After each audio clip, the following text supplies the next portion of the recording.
Hello viewers, welcome to my channel history with Amit sir. আমি অমিত। আজ আমরা আলোচনা করব ক্লাস 9-এর পঞ্চম অধ্যায়ের ইতিহাসের পঞ্চম অধ্যায়ের অন্যতম একটি গুরুত্বপূর্ণ টপিক এপ্রিল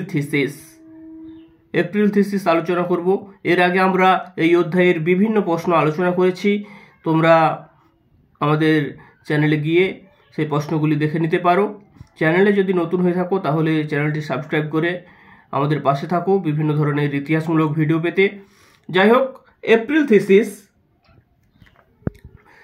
থিসিস যেহেতু রুশ বিপ্লবের সাথে জড়িত, প্রথমেই বলি রুশ বিপ্লব কত সালে হয়েছিল না 1917 সালে রুশ বিপ্লব হয়েছিল। কোথায় হয়েছিল রুশ বিপ্লব?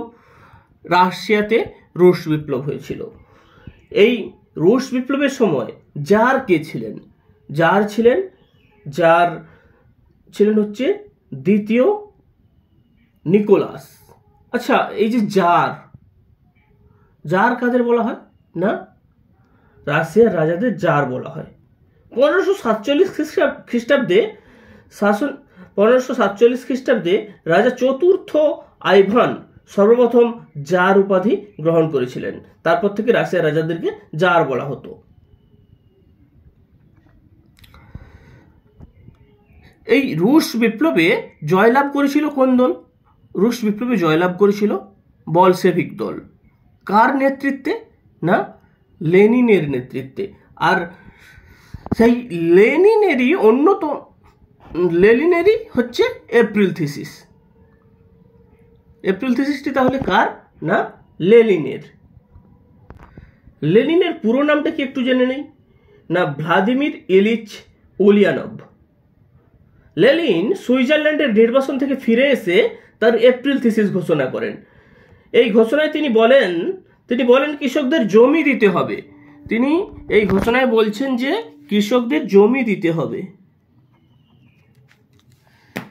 এই ঘোষণায় বলছে কৃষকদের জমি দিতে হবে, শ্রমিকদের হাতে কারখানা দিতে হবে এবং সমস্ত ক্ষমতা থাকবে সোভিয়েতের হাতে। সোভিয়েত কথার অর্থ হচ্ছে পরিষদ।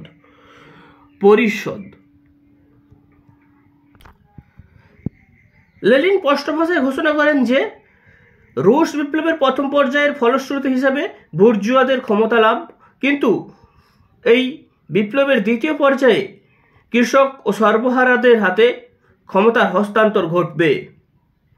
লেনিন শ্রমিক, কৃষক, সৈনিক, সাধারণ রুশবাসীদের কাছে সর্বহারার একনায়ক তত্ত্ব প্রতিষ্ঠার আহ্বান জানান। আমরা এখানে নোটস আকারে দেখব। এবার এক্ষেত্রে তোমরা নোটসও পেয়ে যাবে। রাশিয়ার জার দ্বিতীয় নিকোলাস পদত্যাগ করলে, কবে পদত্যাগ করছে না 13ই মার্চ 1917 খ্রিস্টাব্দ। পদত্যাগ করলে প্রিন্স জর্জ লুভভ এর নেতৃত্বে দেশে একটি অস্থায়ী বুর্জুয়া প্রজাতান্ত্রিক সরকার প্রতিষ্ঠিত হয়। এই সরকার দেশের কৃষক ও শ্রমিকদের স্বার্থ রক্ষায় সম্পূর্ণ ব্যর্থ হলে দেশে প্রবল বিদ্রোহ শুরু হয়। যে সরকার প্রতিষ্ঠিত হলো সেই সরকার দেশের কৃষক ও শ্রমিকদের স্বার্থ রক্ষায় সম্পূর্ণ ব্যর্থ হলে দেশে প্রবল বিদ্রোহ শুরু হয়।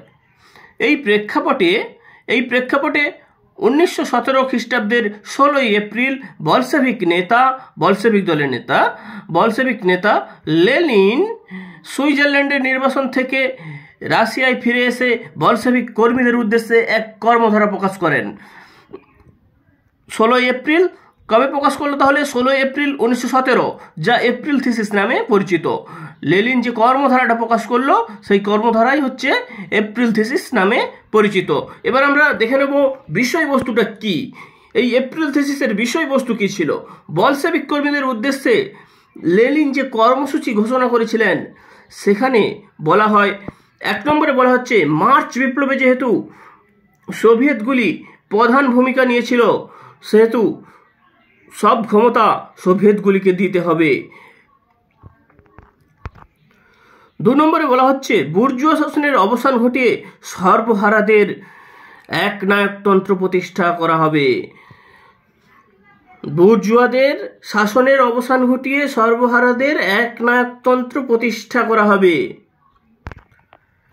3 নম্বরে কি বলা হচ্ছে না, শান্তি, রুটি ও জমির স্লোগানকে বাস্তবায়িত করে শ্রমিকদের রুটি, কৃষকদের জমি ও সেনাদলকে শান্তি দেওয়া হবে। শান্তি, রুটি ও জমির স্লোগানকে বাস্তবায়িত করে শ্রমিকদের রুটি, কৃষকদের জমি, সেনাদলকে শান্তি দেওয়া হবে।